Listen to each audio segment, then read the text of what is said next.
मोला उनके ढूका बनाबे। ए बेटा अब काका जोहार है। ऐसे ए साल लेग में बराती उराती जन इसलिए ठक ठक ले कुआरा नहीं बेगा। करा तो काका जोगाड़ ऐसा हो जाही ना तो बताओ तो ठीक है। ठीक है ठीक है ये ठीक है ना। ए साल तो लगा थे भाई कि उस साल इसने जही खाली रही नहीं अस्तिज कुआरा।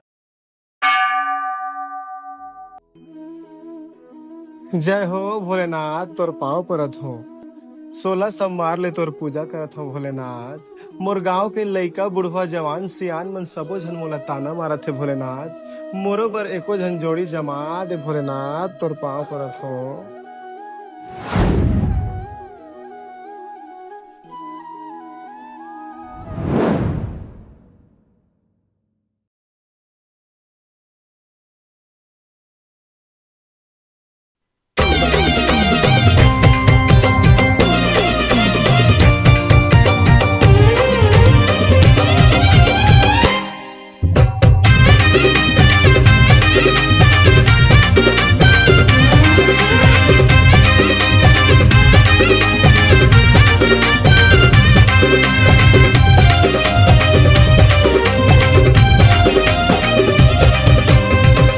मार ले करे हो पूजा कछु तो परछो दिखा दे। 16 सोमवार ले करे हो पूजा कछु तो चक्कर चला दे। मैं हटौ की नहीं पावा होगा, मैं हटौ की नहीं पावा होगा।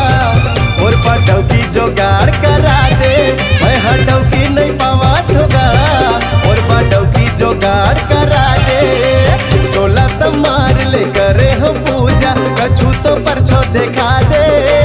16 सोमवार ले करे हो पूजा कछु तो चक्कर चला दे।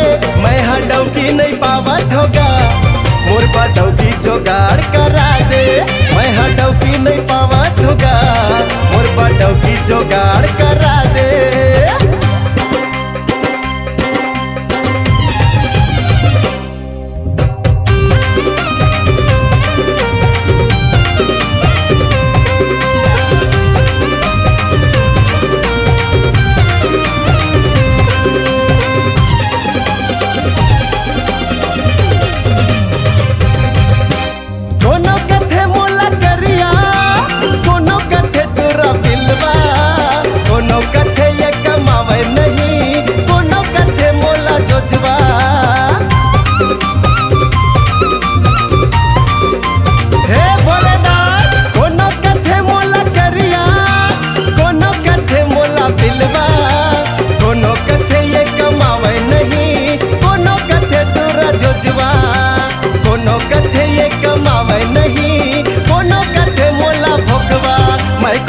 मर जाहूँ कागा और बा कुछ तो चक्कर चला दे।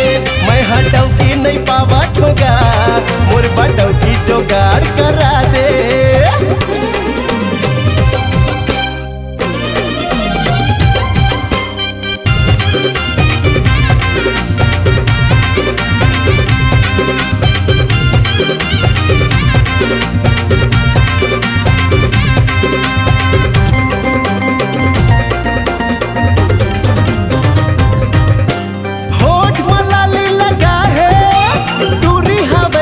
गोला रील बनावत फिल्टर लगा के इमनी ना सथे मोला।